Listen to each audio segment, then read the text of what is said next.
Hello guys, I am your fitness coach Amit Gehlot. तो आज हमने टॉप 3 एक्सरसाइजेस की हैं लेग्स के लिए। इसके अंदर मैंने आपको पूरा एक्सप्लेन किया है कि लेग्स को जब भी आप ट्रेन कर रहे हैं, क्वाड्स का जो फ्रंट आपका जो पार्ट है उसको ट्रेन करने के लिए कौन कौन सी एक्सरसाइज सबसे बेस्ट होती है, वेरिएशन क्या होता है, सेट्स आपको मैं यहाँ और एप्स में आपको यहाँ बता दूंगा।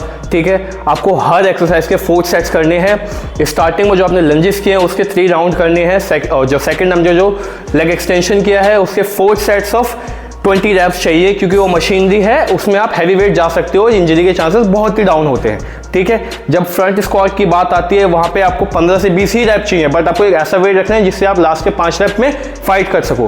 तो ध्यान रखें, और अगर आपको वीडियो पसंद आए तो प्लीज़ लाइक करें, शेयर करें, कमेंट करें, सब्सक्राइब करें। Thank you. तो ये हमारी फर्स्ट एक्सरसाइज लेग्स की लंजेस, वॉकिंग लंजेस। तो वॉकिंग लंजेस करने का तरीका क्या है इसमें मैं आपको बताऊँगा फॉर क्वाड्स। बेसिकली इसके अंदर बहुत सारे वेरिएशन है, बट हम जो वही करेंगे जो हमारे क्वाड्स पे ज़्यादा इफेक्ट करेगा। ठीक है, आप जब भी स्क्वाट करोगे, लंजेस करोगे, तो लंजेस करते हुए आपका जो नी है, जो आपका पटीला है, वो आपके एंकल के बगल में आना चाहिए। जो ये वाला पार्ट दिख रहा है आपको, इसके साइड में आना चाहिए, और बॉडी आपकी आगे बेंड नहीं होगी। जैसे आपकी बॉडी आगे फॉरवर्ड होने लग जाएगी, आपका ग्लूट्स इंगेज होने लग जाएगा, और अभी हमें वो नहीं चाहिए। वो अच्छी बात है, बट अभी नहीं चाहिए हमें।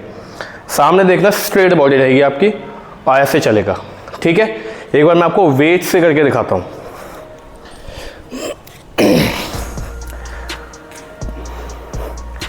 सीधी बॉडी रहनी चाहिए, एकदम एंकल के बाहर साइड में रहना चाहिए, आपका नी आना चाहिए।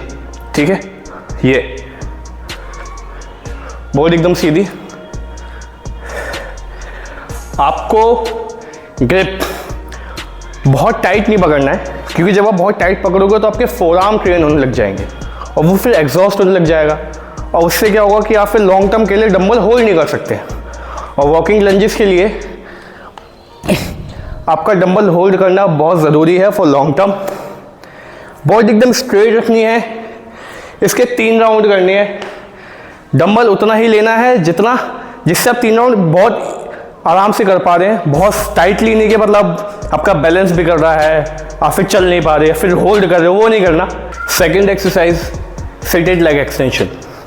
इसके कुछ पॉइंट्स हैं, वो भी मैं इसमें क्लियर करूँगा कि आपको एक्चुअल में अगर आपके प्लेसमेंट है वो लेग के प्लेसमेंट कैसे रहनी चाहिए, किस तरीके से। ध्यान से देखना कि मैं क्या समझाने की कोशिश कर रहा हूँ यहाँ पे। आपने देखा है कि यहाँ पे हम जब भी लेग्स की बात करते हैं तो हर कोई अपने नी को लेके बहुत कंसर्न रहता है कि भैया नी खराब हो जाएगा। वो चीज़ उसका गलती है कि आप कर तो रहे हो, लेकिन आपको ये नहीं पता कि कौन सा पार्ट और किस तरीके से करना है। ठीक है, वो हम यहाँ पे क्लियर करेंगे।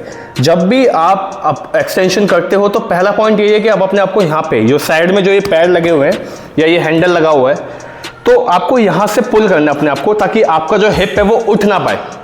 उससे मेन कॉन्ट्रैक्शन आपके क्वाड्स पे ही आएगा और अनदर मसल इंगेज नहीं होगी। सेकंड चीज, जब आप ऐसे अपने आप को पुल करोगे, ओके। सेकंड चीज क्या है कि जब मेरी आप नी देख पा रहे हो, नी से ही जो मेरा शिन पूरा नीचे जा रहा है, वो आउटसाइड नहीं है, वो इनसाइड नहीं है। लोग क्या करते हैं, जब वो एक्सटेंशन करते हैं उनका पैर ऐसे बाहर हो जाता है। ठीक है, इससे आपके नी हेल्दी नहीं रहते। ठीक है, हेल्दी वे में नहीं परफॉर्म कर पाते आप। आपको नी हमेशा सीधा ही रखना है। नी से जो शिन है पूरा स्ट्रेट लाइन में रहेगा। आप जो नीचे का जो अभी फुट का जो एंगल है वो हम नेक्स्ट वीडियो में क्लियर करेंगे, बट अभी हमें मेन इसी पे फोकस करना है। आप इसको इस तरीके से रखो, अपने आप को पुल करो, सामने देखो, सीधा है नी, और एक्सटेंड। अब इसके अंदर एक चीज़ और है जो आपको समझनी है कि आपको रैप अपने तरीके से करना है। रैप को आपको कंट्रोल करना है, इसका मोशन आपको कंट्रोल करना है। ठीक है, तभी आपके क्वाड्स पे भी ज़्यादा इंगेजमेंट आएगी और चीज़ें नहीं इधर उधर होंगी जो नॉर्मली होती हैं। नीचे अपने आपको पुल किया, fully tight, extend, slow control, stretch, extend, slow control, stretch, extend. ठीक है, अभी इसके अंदर आप एक चीज़ और देखो कि मैं कॉन्ट्रैक्शन तो बहुत अच्छा कर रहा हूँ, बट एक स्ट्रेच नहीं आ रहा है। वो क्यों नहीं आ रहा है? क्योंकि मैंने ये जो लगा हुआ है वो स्ट्रेट है। अब अगर मैं इसको एक पॉइंट और अंदर कर दूँ तो अभी मेरा क्या होगा, मेरा जो क्वाड्स है वो अच्छे से स्ट्रेच होने लग जाएगा। वाइल डूइंग एक्सरसाइज, अगर आपका मसल एक डिसेंट वे में स्ट्रेच हो रहा है तो कॉन्ट्रैक्शन भी उतना ही अच्छा आएगा, चाहे आप कोई भी मसल करो। तो ये चीज़ आपको यहाँ पर फोकस रखिए और ध्यान रखना। ठीक है, स्ट्रेच, नाउ स्ट्रेच। देखा कितना अच्छा स्ट्रेच आ रहा है। ये देखो, अब मेरा नी ऐसे नहीं भाग रहा है, ना ऐसे भाग रहा है, स्ट्रेट रखना है। जब आप यहाँ तक आ चुके हैं तो एक बोनस तो बनता ही है। अब हम बात करते हैं पोस्ट वर्कआउट मील की। आपने लेग्स के या कोई भी वर्कआउट कर रहे हैं, पोस्ट वर्कआउट मील आपका क्या रहेगी कि आप अगर नॉन वेजिटेरियन है तो आप 5 to 6 बॉइल्ड एग लें, उसका पूरा होल एग खाना है आपको, बिल्कुल भी वाइट एग, और आपको उसके अंदर का यॉक नहीं हटाना है। साथ में खाओ, फैट्स और प्रोटीन दोनों ज़रूरी हैं बॉडी के लिए। और जब आप करके जाते हो तो आपकी बॉडी एनाबॉलिक स्टेट में लगी होती है, वहाँ पे बहुत ज़्यादा ज़रूरत होती है, ठीक है। बस साथ में कोई अभी आफ्टर वर्कआउट आप कार्ब्स कोई ऐड मत करो, केला, पटैटो, चावल कुछ ऐड नहीं करना है। और वेजिटेरियन के लिए अगर आप वेज हैं तो आपको एक बाउल लेना है बॉइल्ड छोले, उसमें उसका चाट बनाओ, टमाटर, प्याज, मिर्च जो भी आपको जैसे भी टेस्ट पसंद है वैसे डाल सकते हो, या नींबू भी डाल सकते हो, ठीक है। साथ में थोड़े से पनीर ले लो, 50 ग्राम, 60 ग्राम या 100 ग्राम आप पनीर भी ले सकते हो, जितना आप जैसा आपका इंटेंसिटी है वर्कआउट की उसके अकॉर्डिंग ही, ठीक है। तो उसे मिलाओ और खा लो और बताओ मुझे कैसा लगा। Follow for more. यह है हमारी थर्ड एक्सरसाइज, फ्रंट स्क्वाट। इसको बार से ही करेंगे और एक डंबल से भी करेंगे। मैं दोनों वेरिएशन आपको दिखा दूंगा, जो आपको बेस्ट और कंफर्टेबल लगेगी आप उसी से ही करना, ठीक है।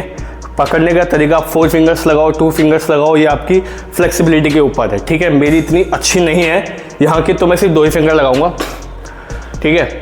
सामने आना है, एकदम क्लोज करना है, बाल को ऐसे उठाना है। आपको जो मेन एरिया जो ये वाला जो शोल्डर का जो फ्रंट एरिया होता है, आपको यहाँ पे बारबेल रखनी है, यहाँ पे नहीं रखनी, बोन है ये मसल है, ठीक है। ध्यान देंगे इस चीज़ को। क्लोज आए, फ्रंट डेल्ट पे उठाया, एल्बो को अप किया, पुल, एक लिफ्ट करके एक पीछे आ गया, 1 स्टेप बैक, ठीक है। अब शिन को इन किया, फुट जो मेरा प्लेसमेंट है वो हल्का सा स्लाइडली आउट रहेगा, बहुत ज़्यादा आउट नहीं रहेगा।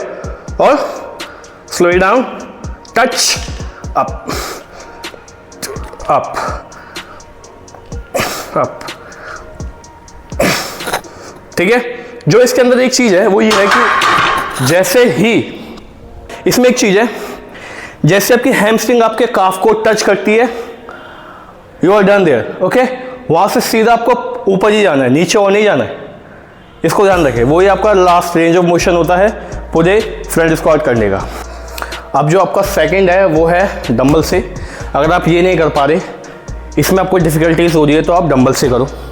डंबल को आपको यहाँ रखना है, आपका जो ये पाम है ना, हाथ आपको हाथ पे रखना है ऐसे, इसे रख के अपने अपर चेस्ट पे, अपर जिसका डंबल का जो एरिया है उसे यहाँ टच कर लो, इन रखो, एल्बो को चेस्ट पे टच रहने दो। स्क्वाट्स, इसको फ्रंट स्क्वाट का यही है, चाहे वो स्क्वाट करो, फ्रंट स्क्वाट करो, लेग्स की जो फुट की प्लेसमेंट है वो हल्की से स्लाइडली आउट रहेगी, इतने भी, ठीक है। इसको ध्यान रखें, हल्के से slightly out, chin down, chest up, go down, 1 2